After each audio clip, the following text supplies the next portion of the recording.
It's June in the kitchen garden and greenhouse, and we have so much to harvest. I'm so excited. I'm going to show you exactly what I do to share it with the neighbors.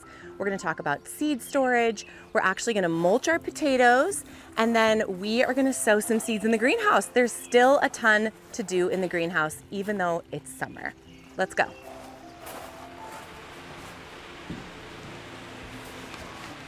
Even though it's summer and it's hot in the greenhouse, it's 101 degrees right now, I am still using the greenhouse to start seeds. It gives me a ton of control, and what these seeds want to germinate is moisture and warmth. Additionally, we get a ton of pests in the garden and weeds and just things happening, so it's much safer to sow my seeds inside and then transplant them out when they get like 1 or 2 sets of true leaves. They're not going to be in here for long, but they do allow me to get things going. This greenhouse, I'm telling you, year round, I've got a use for it. So today we're sowing sunflowers and pumpkins, but I just love sunflowers because they add a lot of structure and height to the garden. These are so easy to sow. Now, this is a rule I typically break. People say sunflowers have to be direct sown. They don't like their roots disturbed. And I have done this a million times. Sunflowers are completely fine to get started as long as you're just really gentle with them when you transplant them. As you guys know, I always pre-moisten my soil, and these are in little soil blocks, which I taught you how to make back in January. And they are big enough for these guys to get started and then gently be transplanted into the main garden. We're also gonna sow some pumpkins today. These are really big pumpkin seeds, but what kids don't love a pumpkin patch come, September, October. So we are gonna get these started in here. They are barely gonna have room to get going because they're big seeds, but these are gonna be so fun. We love to carve our names in the pumpkins and watch the names like puff up as they grow. I'll be sure to show you guys that when it's time. Anyways, I'm gonna get these going, and then as you know, they're ready to sit until tomorrow, and I will water these tomorrow.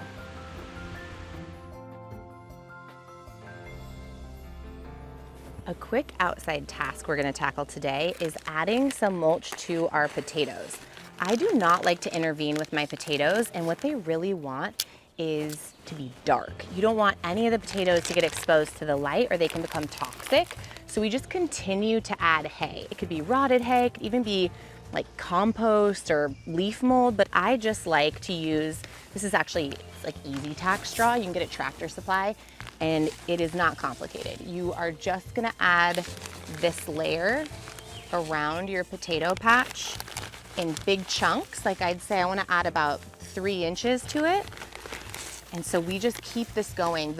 The straw we added when we first planted these potatoes has already started to decompose, and it's already mixing in with the soil. So this is going to it's gonna top everything off, keep it nice and dark, and actually cool in the soil as the weather warms up. This foliage is gonna die back soon, and that's when you know your potatoes are ready. It's kind of like onions. These will all look like dead and icky. Oh my gosh, look at this guy. Looks like a tomato, right? Anyways, these are gonna die back, and that's when you know it's time to go for your treasure hunt and start pulling up spuds. All right, after we fill this bed up with straw, we have harvesting to do.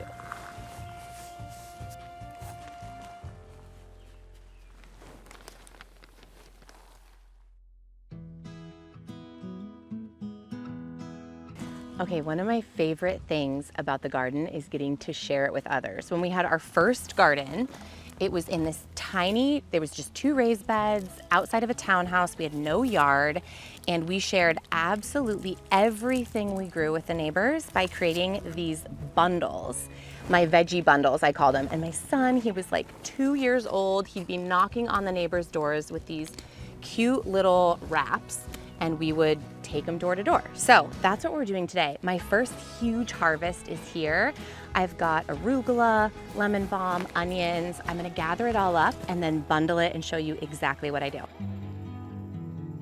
The basis of all of these bundles is just like what a florist uses, some brown paper. and we will kind of figure it out as we go. But one thing I always also add is a little bit of damp paper towel. I have some like press and cling underneath it too, because all of our greens are gonna be wilty if we don't do that. So we're gonna start out with some greens. You don't have to wash anything. Everyone knows what they're getting is straight from the garden. You just wanna arrange it in a really pretty way so that it's like they're getting a bouquet of deliciousness. So we've got those greens as the backdrop, and then this big, beautiful purple cauliflower. I'm actually going to cut some of these away so that they can see it when they get this beautiful gift. Okay, next, let's see, I'm gonna scoot it up a little bit. We will add in our onions, and I'm actually gonna pop these up here like this so they can see them. And then we've got to find a way to hold it all together. So this is where things get interesting. Start to fold and get creative. I really want this towel up here, creating a little barrier for moisture. So promise it comes together.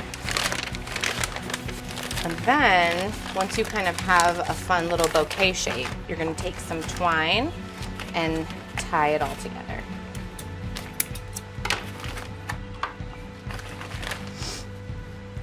These onion tops are kind of acting like our bouquet stems.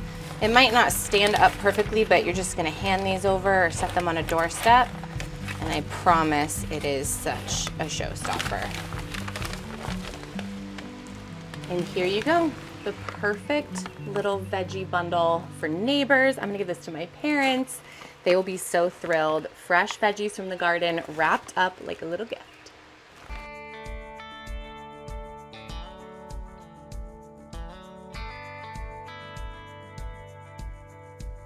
One of the frequently asked questions that I get is how I save my seeds and how I store them. So I wanted to show you what I do for storage. It's quite simple. I've tried a few methods and this is my favorite. So I just get a 3-ring binder online. This is from Amazon, I'll link to it. And I put in these photo sheets. They're little plastic 4x6 photo sheets. And I catalog everything so that when I'm looking for what I need, I can just flip through like I'm shopping for it. It's super easy to use, and all you do is take like 2 packets of seeds, put them back to back, and slip them in the case. It is so simple, then you're utilizing both sides of your slip. I like to alphabetize my seeds. They're not alphabetized right now because who has time for that during spring and summer, but ideally, this is categorized in a way that works for you. Alphabetized or by season or by crop. Anyways, this keeps everything temperature controlled as well because I keep my binder inside in my laundry room where it's cool, it's dark, it's temp controlled, it's not hot like in the greenhouse. And that's it. It's super simple and easy. You can add to it, amend it, works like a charm. All right, I'm gonna take this inside and I look forward to seeing you next month.